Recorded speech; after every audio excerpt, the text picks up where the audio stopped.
지금 이 불확실성이 커지다 보니까요. 불확실성이 커지고 이 규제 연속 이런 것들이 계속 규제가 계속되다 보니까 사람들은 이제 어떻게 생각할까요?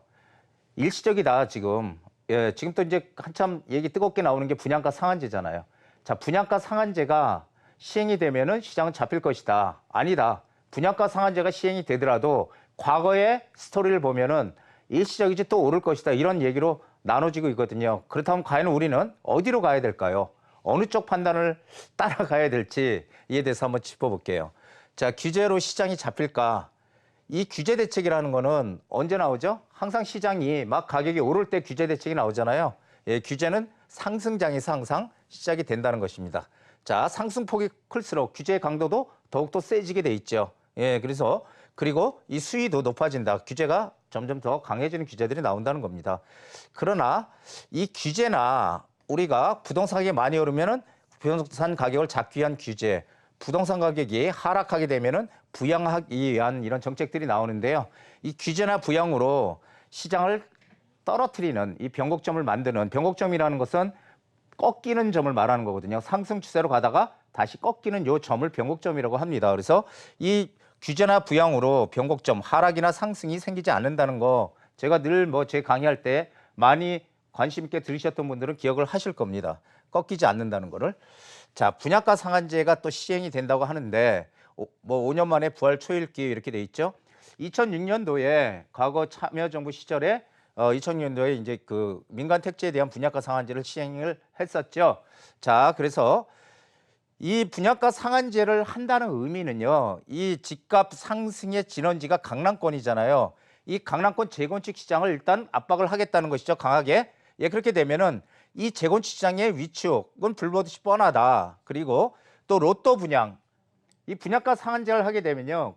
이 당첨되기는 힘들지만 당첨을 되는 분들은 로또가 되는 거죠. 그래서 이 로또 분양의 기대감으로 인해서 이 사람들이 내가 좀 뭔가 이렇게 옮겨볼까 아니면은 집을 살까 이렇게 생각하는 분들도 그 분양권 쪽으로 신경을 쓰게 돼 있죠. 당첨만 되면은 로또니까. 그러니까 이 재고 아파트가 일시적으로 재고 아파트 시장의 단기간의 실수요가 감소하는 역할은 분명히 한다라는 얘기죠. 예, 이거는 지극히 당연한 얘기입니다. 그러나 사람들이 하다 보면 아이고 이거 로또 이거 당첨되기 거의 불가능하구나 이렇게 느끼게 되면은 그런 수요들이 다시 재고 아파트로 전환이 된다는 것을 꼭 기억을 하십시오. 이것은 우리가 항상 제가 말씀드리는 게 과거의 역사적 사실이 앞으로 우리의 미래를 알려준다는 겁니다.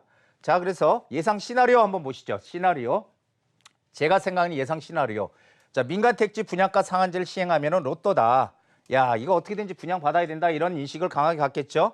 자, 그렇게 되면은 그 분양받는 사람들은 시세보다도 훨씬 싸게 분양을 받기 때문에 새 아파트인데 더군다나 그러면 어떻게 해요? 이게 이 가격 격차가 커지잖아요. 로또가 되니까 그 시세 차익을 줄이기 위해서 정부에선 규제를 또 할 겁니다. 뭘 해요? 채권 입찰제라는 걸 할 건데 그 계약을 할 때 채권 금액을 많이 써놓는 사람을 일단 우선적으로 당첨을 시키는 겁니다. 그래서 그거를 뭐 20년 이종 일반 이 주택 채권이거든요. 그래서 이종 채권이라서 20년이에요. 20년 동안을 이제 넣어놓고 그걸 살려면은 할인을 해서 이제 해야 되니까 손해가 난다는 거죠. 그래서 이게 채권 입찰제도 결국은 이제 도입될 가능성이 크다. 항상 분양가 상한제가 따라오면은 나타나면은 반드시 채권 입찰제가 도입이 된다는 겁니다. 그리고 여기 당연히 전매 제한이나 뭐 거주 요건 이런 것들도 추가가 될 거고요. 그렇죠? 당연하죠. 그리고 그렇게 되면 어떻게 돼요? 이 건설 회사에서는 어쨌든 이 자유경제주의 사회에서 이익을 많이 내기 위해서 존재하는 거거든요. 그런데 이익을 내려고 보니까 이게 분양가가 낮아져. 시세보다 최소 20% 이상 싸게 분양을 해야 돼. 새 아파트에도 불구하고. 그렇다면은 안 하겠죠. 분양 물량을 공급을 안 할 거예요. 해봐야 크게 이익이 안 되니까. 그럼 분양 물량은 감소할 겁니다. 분양 물량이 감소하는데 서로 그렇다고 해도 전혀 안 할 수 없으니까 나올 거 아니에요. 아파트가 나오게 되면 어떻게 돼요?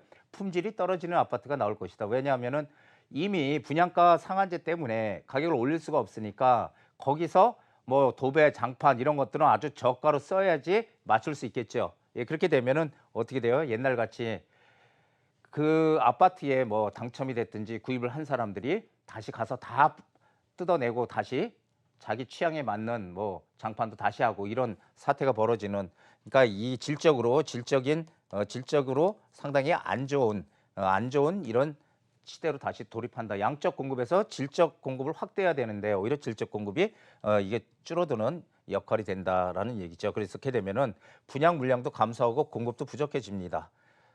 안 하니까 공급이 그렇게 공급이 부족하게 되면 어떻게 돼요? 결국은 집에 우리가 항상 이 집값 부동산 가격이라는 것은 수요와 공급에 달려 있잖아요. 수요가 많은 지역, 공급보다 수요가 많은 지역 가격이 오른다. 이건 뭐 기정사실이죠. 그래서 공급이 부족하면은 결국은 집값은 상승할 것이다라는 것입니다. 자, 최근에 기준금리 인하했죠. 며칠 전에. 그래서 예상 깨고 3년 만에 기준금리 0.25% 18일 날 했습니다. 기준금리 0.25% 낮췄죠. 그래서 1.5로 지금 결정을 했습니다. 그래서 이게 미중 무역 분쟁, 일본 관계 뭐 해서 경기 부양 이런 목적으로 인해서 좀 우리 경기가 안 좋으니까 지금 금리를 낮췄다라는 것이죠. 근데 이게 우리나라만의 문제가 아니죠. 이게 우리나라만 문제가 아니라 이게 전 세계적으로 지금 금리를 낮추는 지금 상황이죠. 그래서 미국 연준도 아마 이번 달 내로 기준금리를 낮출 걸로 보고요. 그리고 유럽 연합이죠. 유럽 연합도 결국은 금리를 낮출 거고 미국 이런 주요 선진국들이 금리를 낮추게 되면은 다시 전부 다 전 세계가 금리를 낮춰가는 이런 쪽으로 방향을 잡아갈 수밖에 없다는 겁니다. 그렇다면은 금리가 낮아지면 어떻게 돼요? 유동성이 커지는 거죠. 예, 돈이 많이 시장에 풀리는 겁니다. 예, 그런데 자, 기준금리 인하가 부동산 시장에 미치는 영향 지금 뭐 각종 뭐 언론이나 이런 데서 기준금리가 인하가 되면은 부동산 시장 어떤 영향을 미칠까? 뭐 이런 얘기들 많이 하는데 제 생각은 보면요. 기준금리 인하는 우리가 대출을 받았던 대출 이자를 작게 내는 거잖아요. 그리고 또 이자가 작으니까 더 많이 대출을 받을 수 있어요. 그래서 이 부동산 시장에 긍정적인 영향을 주는 건 분명히 맞습니다. 그런데 문제는 뭐냐면은 뭐 DTI, LTV, DSR 해가지고 지금 강하게 대출 규제를 하고 있잖아요. 이런 상황에서는 사실은 기준금리 인하가 우리 그 부동산 시장에 커다란 영향을 줄 수는 없을 것이다라는 게 제 판단인데 가장 영향을 줄 수 있는 것은 이 심리적인 영향이다라는 겁니다.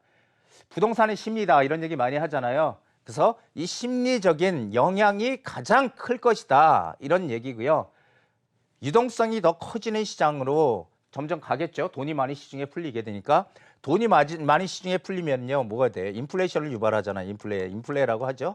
인플레이션을 유발하는데 인플레이션을 방어하기 해지하기 위한 우리 실물 자산에 사람들은 투자를 하게 된다는 겁니다. 그래서 이 인플레이션을 유발할 것이다. 유동성이 커지면 그래서 지금 전 세계가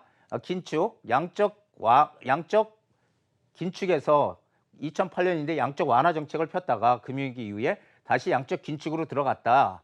다시 양적 완화로 지금 시장이 바뀌고 있다는 것을 꼭 기억을 하십시오. 그렇다면은 돈들은 실물 자산은 부동산만 있는 건 아니죠. 부동산도 있고 금도 있고 골동품 이런 것도 다 실물 자산입니다. 이런 쪽으로 이제 투자 수요가 유입이 될 것이다라는 얘기입니다. 자, 규제 시장에서 큰 기회가 온다. 제가 이런 얘기 많이 드렸죠. 남들과 다른 역발상이라는 마인드가 필요합니다. 남들과 똑같이 가서는 못 이긴다는 얘기를 제가 늘상 드렸잖아요. 달리기를 할 때 100명이 떠서 거기서 5등 안에 들기 어려워요. 웬만큼 잘 뛰지 않는 한 100명이 달리기를 해서 5등 안에 들기 어렵지만 3명이 뛰면은 최소한 3등 안에 들잖아. 꼴찌를 해도. 그렇죠? 근데 혼자 뛰면은 아무리 천천히 가도 1등이라는 겁니다. 이게 부동산하고 똑같아요. 그래서 남들이 투자를 할까 말까 생각을 할 때 우리는 미리 투자를 하는 거고요. 그리고 가격이 많이 올랐을 때 남들이 막 들어오거든요. 그러면은 그때는 우리가 매도를 하는 그런 전략이 필요하다. 누구한테? 그때 들어오는 분들한테. 자, 공급이 절대 부족인 거는 너무나 뻔하죠. 서울이 지금 여러 가지 규제로 재개발, 재건축 다 묶여 있잖아요. 더군다나 분양가 상한제까지 만약에 시행이 된다 그러면 민간택지 분양가 상한제 공급 절대 부족으로 갈 것입니다. 그러면은 그 절대 공급 부족한 서울에 해답이 있다는 것이죠. 이거는 뭐 기정사실입니다. 자, 어느 곳에 투자할 것인가? 서울이라고 해서 서울에 25개 구했는데 아무 데나 다 투자하면 이익이 날 것이다? 절대 그렇지는 않을 것입니다. 자, 어느 곳에 변화가 일어난다. 변화, 체인지라고 하잖아요. 변화. 이 변화가 일어나는 곳에 투자를 해야 된다. 큰 변화가 일어나는 곳에 투자하면 큰 이익이 날 것이고요. 작은 변화가 생기는 데 투자하면 작은 이익이 날 것입니다. 변화가 없는 지역에 투자한다면 가격이 오르지 않을 것입니다. 우리는 이것을 잘 판단을 해야 된다는 거죠. 그래서 이 변화의 크기가 내가 투자한 이익의 크기가 된다. 제가 이런 얘기 많이 드렸죠. 변화가 일어나는 곳. 변화가 이미 생긴 곳이 날까요? 일어나는 곳이, 새롭게 일어날 곳이. 당연히 새롭게 일어날 곳에 투자를 해야 되는 것이죠. 자, 오늘 명언입니다. 투자의 위험성보다 투자하지 않아서 생기는 위험성이 더 큽니다. 자, 과거를 보면 현재를 알 수 있다라고 제가 말씀드렸죠. 그리고 미래도 우리가 예측할 수 있다는 것입니다. 미리 준비했던 사람과 못했던 사람의 차이는 갈수록 커집니다. 아무것도 안 하면은 아무것도 잃지 않는 것 같지만 우리 앞으로 앞날을 누가 책임을 진다고 생각하십니까? 본인들이 스스로 책임을 져야 되거든요. 그렇다면은 뭔가 투자에 가만히 있는 것보다는 투자를 해서 뭔가 이익을 낼 수 있는, 그래서 미리미리 준비하는 그런 마인드가 정말 필요한 지금 시점이 아닌가, 이렇게 불확실한 시장에서는요. 자, 오늘 강의 여기까지입니다.